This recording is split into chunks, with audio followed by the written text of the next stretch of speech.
The unexpected auction.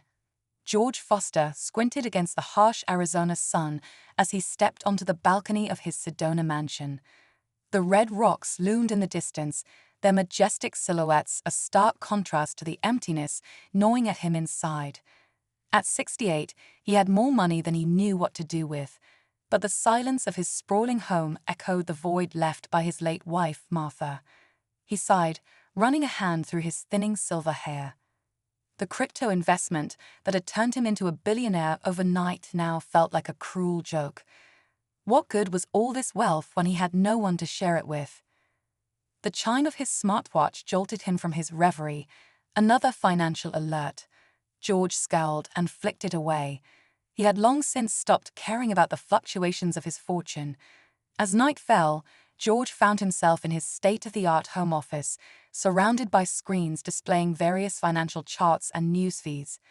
His fingers danced across the keyboard more out of habit than genuine interest. That's when it happened. A glitch, a flicker on one of the screens that shouldn't have been there. Frowning, George leaned closer. The screen filled with a cascade of alien symbols, pulsing and shifting in patterns that made his eyes water. "What the hell?" he muttered, reaching for his glasses. As he adjusted the lenses, the symbols coalesced into recognizable text. George's jaw dropped as he read the message: Intergalactic slave auction. Rare specimens from Zeta 9. Bidding starts at 10 million galactic credits. George blinked, sure he was hallucinating. He pinched himself hard. The pain was real, and so was the message on his screen. His heart raced as he scrolled through the details. Coordinates for a secret communications channel, instructions for placing bids, descriptions of various alien merchandise. "Jesus Christ," George whispered, his voice trembling. "This can't be real." But as he delved deeper into the encrypted channel, the horrible truth became undeniable. There was an entire underground network trafficking sentient beings from across the galaxy. Humans weren't alone in the universe, and they certainly weren't alone in their capacity for cruelty. George's hands shook as he poured himself a stiff drink. The weight of this discovery pressed down on him, threatening to crush his very soul. He had to do something, but what could one old man do against an intergalactic criminal syndicate? The answer came to him as he stared at his reflection in the crystal tumbler. He had money, more money than he could ever spend in his remaining years, and now he finally had a purpose for it. With renewed determination, George began to formulate a plan. He would use his wealth to outbid these monsters, to buy these poor creatures and set them free. It was dangerous, possibly insane, but for the first time in years, he felt truly alive. The purchase. Over the next few days, George immersed himself in the shadowy world of intergalactic trafficking. He created anonymous accounts, learned the protocols for secure bidding, and studied the profiles of the merchandise available. His heart broke with each new discovery, but one listing in particular caught his eye. Lot 127, 3 sisters from Zeta 9. Telepathic abilities, prime specimens. The accompanying holographic image showed 3 tall, willowy figures with iridescent blue skin and large, expressive eyes. Something in their posture, the way they huddled together, spoke of a deep bond and shared suffering. George knew instantly. These were the ones he had to save first. With trembling fingers, he initiated contact with a listed broker, a being who called himself Zarak. The negotiations were tense, filled with veiled threats and suspicion on both sides. George had to convince Zarak that he was a legitimate buyer without revealing his true intentions. "Why you want Zeta 9 girls?" Zarak's gravelly voice crackled through the encrypted channel. "They're not easy to control.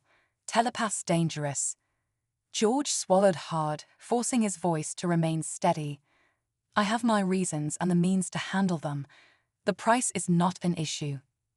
There was a long pause, during which George could hear his own heart pounding in his ears. Finally, Zarak spoke again. "Double the asking price. Non-negotiable." "Done," George said without hesitation. The sum was astronomical, but he didn't care. These lives were worth more than any amount of money. The exchange was set for 3 days later at an abandoned airstrip outside Sedona.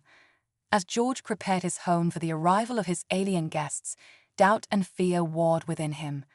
Was he in over his head? What if this was all an elaborate scam, or worse? What if he was walking into a trap? But as he stood on the airstrip that fateful night, watching a sleek, otherworldly craft descend from the starry sky, George knew there was no turning back. The ship's ramp lowered with a hiss of hydraulics, and out stepped Zarak, a hulking reptilian creature with multiple arms and eyes that glowed in the darkness. "Payment first," Zarak growled, extending a data pad. George's fingers trembled as he authorized the transfer. A tense moment passed as Zarak verified the funds, then, with a grunt of satisfaction, he gestured toward the ship. "They're yours, no refunds." 3 slender figures emerged from the shadows of the craft, moving with an otherworldly grace despite the chains that bound them. As they drew closer, George's breath caught in his throat. The sisters were even more striking in person. Their blue skin seemed to shimmer with an inner light, and their large, almond-shaped eyes held depths of wisdom and sorrow that made his heart ache. "It's all right," George said softly, holding up his hands in what he hoped was a universal gesture of peace. "You're safe now. I'm here to help you." The sisters exchanged wary glances, their antennae twitching slightly. The tallest of the 3, Zara, George presumed, stepped forward, her chains clinking softly. When she spoke, her voice was like music, though tinged with fear and suspicion. "Why have you brought us here, Earthman? What do you want from us?" George fought back tears as he replied, "I want to set you free, to give you a chance at a better life." The adjustment. Confusion rippled across their delicate features. Ira, the middle sister, tilted her head. "Free? We do not understand this concept." "You will," George promised. "I'll explain everything. But first, let's get you out of those chains and somewhere safe." As they made their way to George's waiting vehicle, Zarak called out, "Remember, old man, they're your problem now. Don't come crying if they scramble that fragile human brain of yours." George ignored the taunt, focusing instead on helping the sisters into the car. As they drove toward his mansion, he could feel their fear and confusion radiating in palpable ways. He gripped the steering wheel tightly, praying he was doing the right thing. The sisters' reaction to the mansion was a mix of awe and trepidation. They huddled close together as George led them inside, their eyes darting around, taking in every detail of their new surroundings. "This will be your home for as long as you need it," George explained, gesturing to the spacious living area. "You're not prisoners here, you're guests, free to come and go as you please." Vega, the youngest, spoke up, her voice barely above a whisper. "We do not understand. Why would you do this for us?" George's heart clenched at the genuine bewilderment in her tone. "Because it's the right thing to do. Because no sentient beings should be bought and sold like property." He proceeded to show them to their rooms, 3 adjacent suites he had prepared, each with a connecting door should they wish to stay close to one another. The sisters' eyes widened at the sight of the comfortable beds, the well-stocked bathrooms, the closets filled with earth clothes he hoped would fit them. "All of this is for us?" Zara asked, her antennae quivering with emotion. George nodded, smiling gently. "Yes. And there's more. Tomorrow, I'll show you around, help you get acclimated to Earth. But for now, you must be exhausted. Please rest, you're safe here." As he turned to leave, he felt a light touch on his arm. It was Ira, her large eyes brimming with unshed tears. "Thank you," she said simply, but the depth of gratitude in those 2 words nearly overwhelmed him. That night, as George lay in his bed, staring at the ceiling, he replayed the events of the day in his mind. The enormity of what he had done, and what lay ahead, threatened to crush him. But when he thought of the sisters, of the chance he had given them for a new life, he felt a sense of purpose he hadn't experienced in years. He drifted off to sleep, his dreams filled with shimmering blue skin and eyes that held the wisdom of the stars. Learning Earth customs. As the first rays of sunlight crept through the windows, George awoke with a start. For a moment, he wondered if it had all been a dream. The alien sisters, the intergalactic slave trade, his daring rescue mission. But as he made his way downstairs, the sound of unfamiliar voices confirmed the reality of his situation. He found the sisters in the kitchen, examining the appliances with a mixture of curiosity and apprehension. Zara was cautiously poking at the coffee maker, while Ira peered into the refrigerator, her antennae twitching at the cold air. Vega stood off to the side, her arms wrapped around herself as she watched her sisters with wide eyes. "Good morning," George greeted, trying to keep his tone light. "I see you're already exploring." The sisters turned to him in unison, their expressions guarded but less fearful than the night before. Zara straightened up, offering a tentative smile. "Good morning, George. We were attempting to understand your Earth technology." George chuckled, relieved to see them opening up, even if only a little. "I can show you how everything works. But first, how about some breakfast?" He busied himself with making pancakes, trying not to notice the way the sisters watched his every move. When the first golden stack was ready, he placed it in front of them, along with syrup, butter, and fresh berries. The sisters exchanged puzzled glances. "What is this?" Ira asked, prodding a pancake with her fork. "It's called a pancake," George explained, his voice softening. "It's a common breakfast food here on Earth. Try it. It's sweet and filling." After a moment's hesitation, Vega was the first to take a bite. Her eyes widened in surprise, and a small smile tugged at the corners of her mouth. This is very good." Encouraged by her reaction, Zara and Ira followed suit. Soon, all three sisters were eating with gusto, their earlier wariness forgotten in the face of this new culinary experience. George watched them with a sense of satisfaction. "I'm glad you like it. There's a lot more to try, different foods, different cultures. Earth is a diverse place." Zara nodded, wiping syrup from her lips. "We have much to learn about your world, but we are grateful for your hospitality, George. We would like to repay you, if possible." George shook his head, waving off the offer. "You don't owe me anything. Just focus on settling in and figuring out what you want to do next." The rest of the day was spent exploring the mansion and its surroundings. George took them on a tour of the property, showing them the gardens, the pool, and the library filled with books on every subject imaginable. The sisters were particularly fascinated by the garden, where they marveled at the variety of Earth's plant life. "This world is so different from ours," Vega murmured, gently touching the petals of a sunflower. "Yet it is beautiful in its own way." "It is," George agreed, feeling a pang of sadness as he thought of how much of Earth's beauty was taken for granted or destroyed by his own kind. He vowed to show them the best of humanity, the parts worth preserving. The outside world.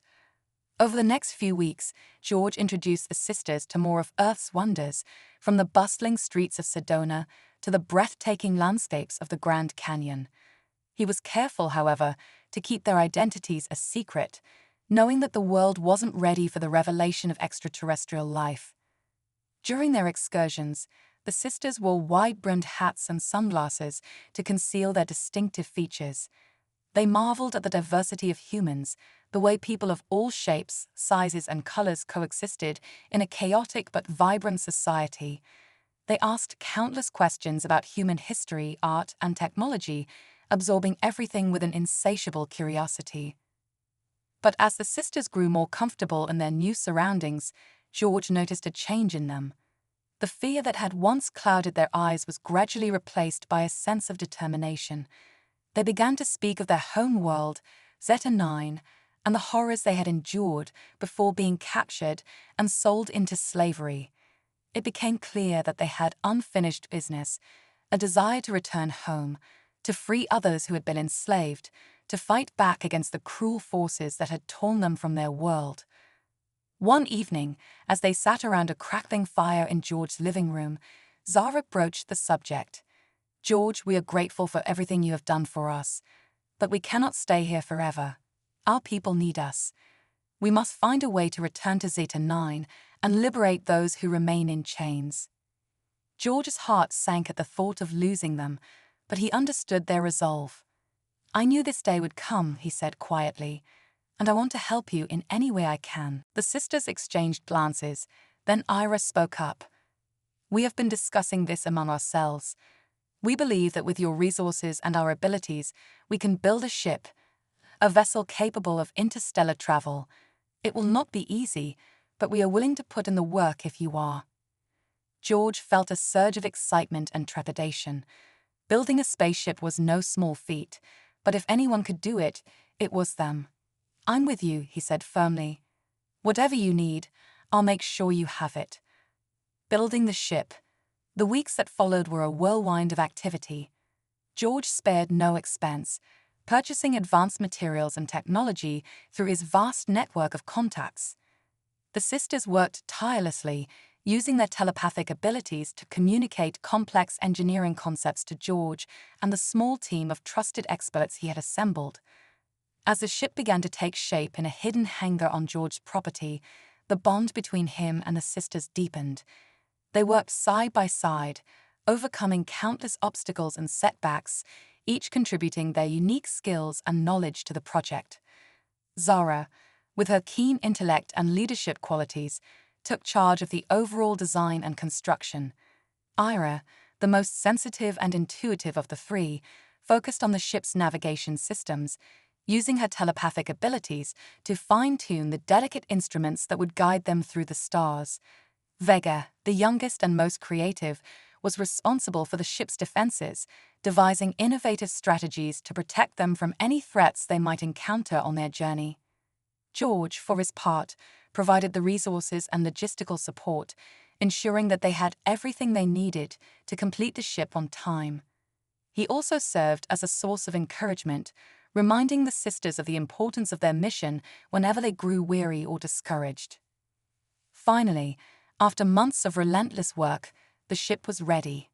It was a sleek, silver vessel designed for speed and stealth, with cutting-edge technology that would allow it to slip through the cracks of the galaxy's most advanced detection systems. The sisters had named it the Hope, a fitting tribute to their mission and the man who had made it all possible. On the day of the launch, George stood with the sisters in the hangar, gazing up at the ship with a mixture of pride and sadness. He knew this was the right thing to do, but the thought of saying goodbye to them filled him with a deep sense of loss. Zara, sensing his emotions, placed a hand on his shoulder. George, we could never have done this without you. You have given us hope, and for that, we will be forever grateful. George blinked back tears as he hugged each of them in turn. Be safe, he whispered, and come back to visit when you can. We will, Vega promised, her voice thick with emotion, and we will never forget what you've done for us. With that, the sisters boarded the ship, their faces solemn but determined. George watched as the Hope ascended into the sky, its engines humming with a low, powerful energy. As the ship disappeared into the stars, George felt a strange sense of peace wash over him. He had done what he set out to do. He had made a difference, and that was enough. The legacy. The years passed, and life returned to a semblance of normalcy for George. He continued to manage his investments, though with far less interest than before. The mansion in Sedona felt emptier than ever without the sisters, but George found solace in the knowledge that they were out there, making the galaxy a better place. He kept a close eye on the news, hoping for any sign of their success. Reports of mysterious liberation efforts on distant worlds began to surface, and George couldn't help but smile whenever he read about them. The sisters were out there, fulfilling their mission, just as they had promised. Then, one crisp autumn evening, as George sat on his balcony, sipping a glass of whiskey, he received a message. It was an encrypted transmission, sent directly to his personal device. His heart raced as he opened it, and his eyes widened in disbelief as he read the contents. We have done it, George. The chains have been broken, and our people are free. We are returning to Earth to see you. Prepare yourself for the celebration of a lifetime. With all our love and gratitude, Zara, Ira, and Vega. Tears welled up in George's eyes as he stared at the message. He had lived a long life, filled with more than his fair share of ups and downs, but nothing compared to this moment. The sisters were coming back, and they were bringing with them the fruits of their labor, the liberation of an entire world. As he stood on the balcony, gazing up at the night sky, George felt a renewed sense of purpose. He had given the sisters hope, and in return, they had given him a legacy, something that would endure long after he was gone. The next morning, as the first rays of sunlight crept over the horizon, George began making preparations. The celebration of a lifetime awaited, and this time he would have a family to share it with. And as the sisters descended from the sky once more, their ship gleaming in the morning light, George knew that he had finally found what he had been searching for all along: a purpose, a family, and a legacy that would live on forever.